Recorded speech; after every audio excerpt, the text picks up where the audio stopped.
हरियाणा के महेंद्रगढ़ में मौजूद हैं गृह मंत्री अमित शाह। क्या कह रहे हैं आपको सुनवाते हैं। हमेशा हरियाणा के पिछड़ा वर्ग ने भाजपा को आशीर्वाद दिया है। अब भाजपा का भाई एक कर्तव्य बनता है, जो कुछ किया है उससे ज्यादा कर कर हम आपके पास आए। नायब सिंह जी की कैबिनेट ने 3 निर्णय करे हैं। सबसे पहला निर्णय, क्रीमी लेयर की सीमा 6 लाख से बढ़ाकर 8 लाख करने का निर्णय नायब सिंह सैनी भाजपा सरकार ने किया है। इसके साथ साथ 8 लाख गिनने में तनख्वाह भी नहीं गिनी जाएगी और कृषि की आय भी नहीं गिनी जाएगी। अब हर बच्चे को ओबीसी का फायदा मिलेगा। अब तक पंचायतों में जो रिजर्वेशन था उसको भी बदलने का फैसला किया है।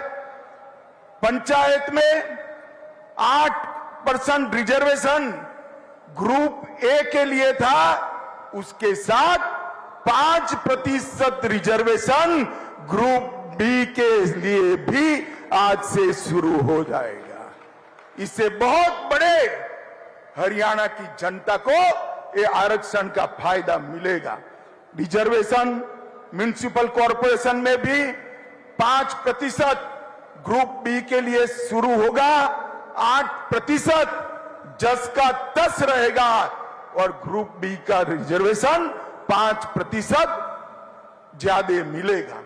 भाइयों बहनों, ये तीनों जो निर्णय है वो प्रधानमंत्री नरेंद्र मोदी की नीति को लागू करने वाले हैं।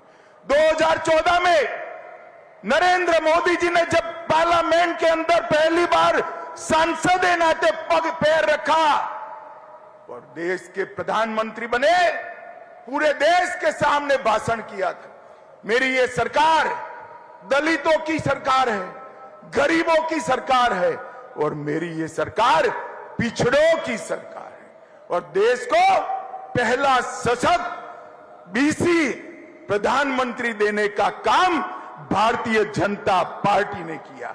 और आज 71 में से 27 मंत्री पिछड़ा वर्ग के देकर नरेंद्र मोदी जी ने देश भर के और हरियाणा से भी 2 पिछड़े देकर हरियाणा के ओबीसी का सम्मान करने का काम किया है। भाइयों और बहनों, मैं यहां आया हूं तब हुड्डा साहब को जरूर कहना चाहता हूं, हुड्डा साहब, चुनाव आता है तब बीसी बीसी बीसी बीसी की माला जपते हो। कांग्रेस पार्टी हमेशा से पिछड़ा वर्ग की विरोधी रही, ओबीसी की विरोधी रही। सन 57 में ओबीसी के रिजर्वेशन के लिए काका साहेब कालेलकर कमीशन बना, कांग्रेस ने सालों तक इसको लागू नहीं किया। 1980 में इंदिरा गांधी जी ने मंडल कमीशन को ठंडे बस्ते में डाला। 90 में जब लाया गया, राजीव गांधी ने 2 घंटा 43 मिनट भाषण कर ओबीसी के रिजर्वेशन का विरोध। भाइयों बहनों, भारतीय जनता पार्टी ने क्या किया?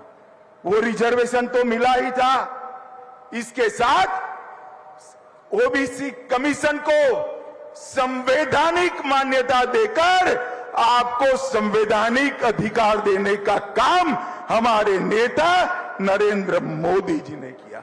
16 और जातियों को ओबीसी में आरक्षित करने का काम किया और केंद्रीय विद्यालय, नवोदय विद्यालय, सैनिक स्कूल और नीट की परीक्षाओं में 27% आरक्षण पहली बार हमारे नेता नरेंद्र मोदी जी ने देने का काम किया। और क्रीमी लेयर की लिमिट को न सिर्फ बढ़ाया, इसमें से कृषि और तनख्वाह की आय को बाहर रखने का काम, ऐतिहासिक निर्णय नरेंद्र मोदी जी ने किया और आज से वो हरियाणा के बीसी को भी इसका फायदा मिलने वाला है।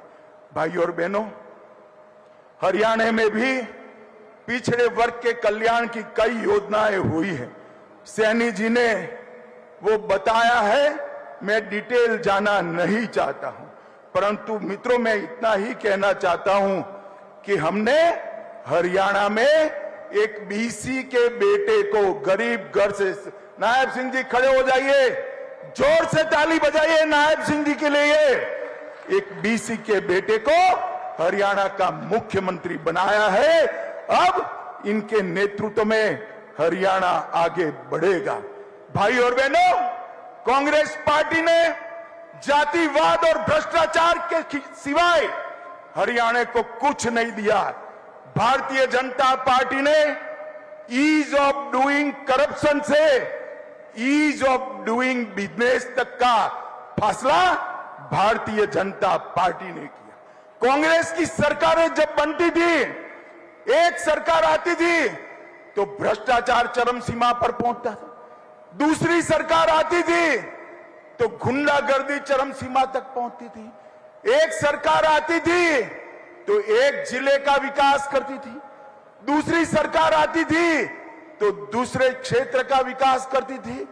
भारतीय जनता पार्टी ने संपूर्ण हरियाणा का विकास करने वाली सरकार देने का काम किया। भाइयों और बहनों, आज हरियाणा देश में बासमती चावल का सबसे बड़ा निर्यातक बना। हर 10वां जवान हरियाणा से आता है। एमएसपी पर सबसे ज्यादा फसलें कोई अगर खरीदता है तो हमारी नायब सिंह सैनी की सरकार खरीदती है। गांव में लाल डोरे के भीतर मालिकाना हक देने का वाला पहला राज्य हरियाणा बना। पढ़ी लिखी पंचायतों वाला पहला राज्य हरियाणा बना। महिलाओं की 50% भागीदारी वाला पहला राज्य हरियाणा बना। हर घर में नल से जल पहुंचाने वाला पहला राज्य हरियाणा बना। पहला आयुष विद्यालय विश्वविद्यालय बनाने वाला राज्य हरियाणा बना। जीएसटी कलेक्शन में पर हेड सबसे ज्यादा करेक्शन मेरे हरियाणा का होता है। देश की अर्थव्यवस्था में सबसे ज्यादा योगदान पर कैपिटा अगर कोई करता है तो हरियाणा करता है। खाद्यदान में दूसरा नंबर, दूध के उत्पादन में तीसरा नंबर, सर्वाधिक सामाजिक सुरक्षा पेंशन प्रथम स्थान। मानांकों को सुधारने में हरियाणा को 3 अवार्ड मिले और विश्व की 400 फॉर्चून कंपनियां आज कहीं पर है तो हरियाणा में है। कांग्रेस ने विकास के नाम पर कुछ नहीं दिया।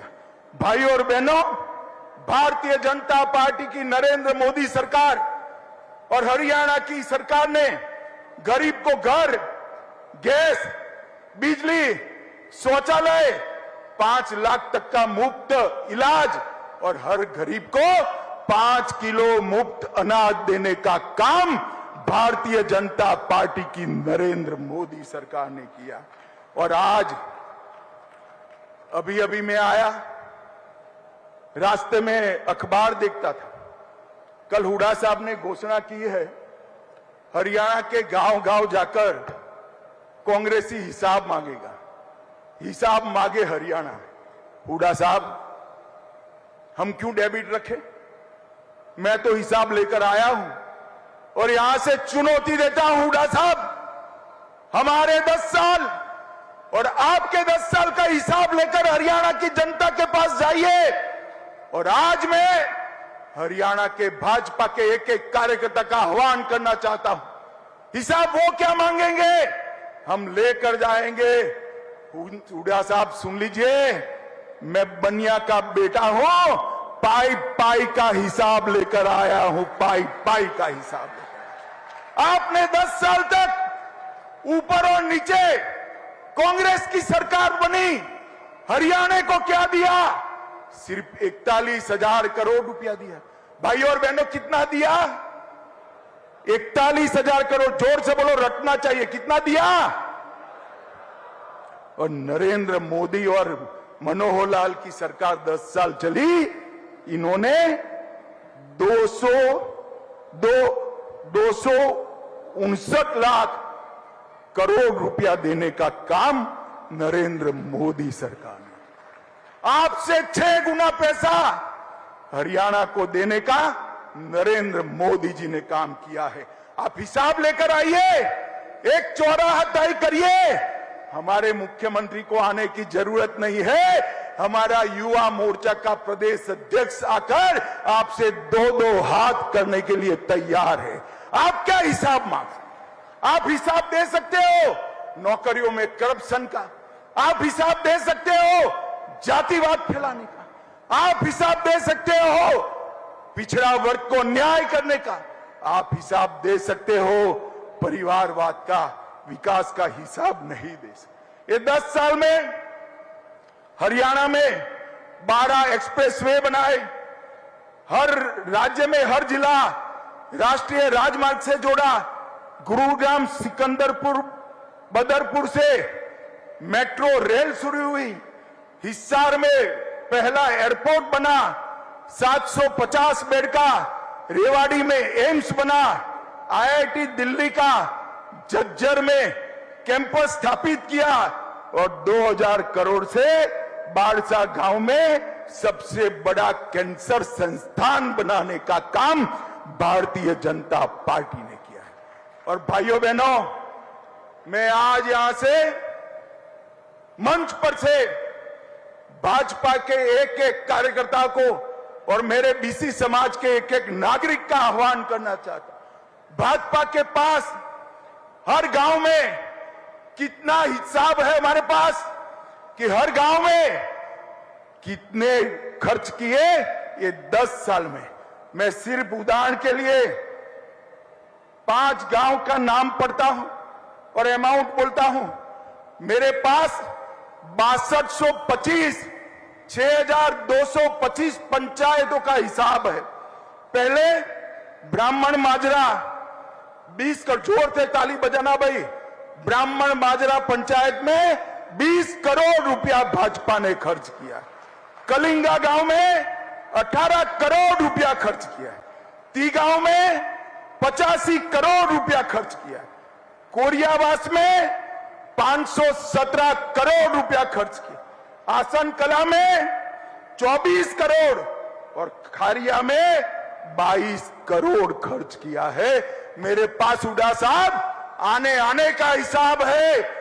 हमारे कार्यकर्ता 6225 की 25 पंचायतों में जाएंगे और हरियाणा की जनता को हिसाब देंगे। मैं साहब नायब सिंह सैनी को कहना चाहता हूं, वो और प्रदेश अध्यक्ष जी ये 6 की 6 पंचायतों के प्रमुखों को मिलकर उनका सम्मान भी करे और हिसाब दी दे। हुड्डा साहब, हिसाब आपको देना है 10 साल के कुशासन का, 10 साल के बीसी के अन्याय का, 10 साल हरियाणा को विकास से महरूम रखने का। आपने हर घर में गैस नहीं पहुंचाया, हमने पहुंचाया। आपने हर घर में बिजली नहीं पहुंचाई, हमने पहुंचाया। आपने हर गांव में टॉयलेट नहीं पहुंचाया, हमने पहुंचाया। आपने हर गांव में पीने का पानी नहीं पहुंचाया, हमने पहुंचाया। और मैं आज भारतीय जनता पार्टी के लाखों कार्यकर्ता और हरियाणा की जनता को देख कहकर जाता हूं, इस सामने जो दीवार है उस पर लिखा हुआ मैं पढ़ पाता हूं, हरियाणा के चुनाव में तीसरी बार भारतीय जनता पार्टी की पूर्ण बहुमत की सरकार बनने जा रही है।